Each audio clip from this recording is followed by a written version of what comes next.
What if creating a customer or a vendor in your ERP system is simple and seamless? Both. In this video, I'm gonna show you how to create a customer or a vendor in SAP Business One in just few clicks. Actually, they are 4 clicks, helping you saving a lot of time and avoiding errors. Let's jump into SAP Business One. First step, we're gonna head over to the main menu or the modules, head over to Business Partner Master Data, and this is where all the customers and vendors information are stored.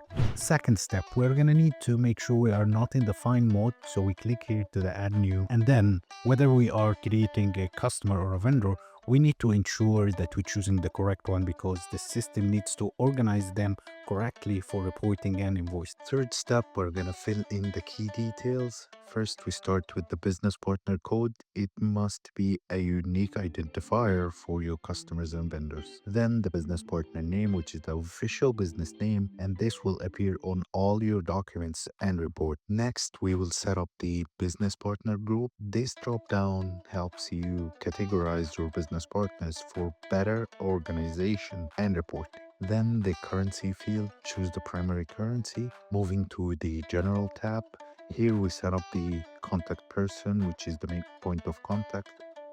Then we have the addresses, bill to and shape to addresses. Lastly, let's look at the payment term. From this drop-down menu, you can either select or create any payment terms. Do not forget to assign a unique ID or a unique identifier so that we can keep everything organized. Step 4 and the last one, we just save and verify. Once all the details are entered, we just click Add to Save.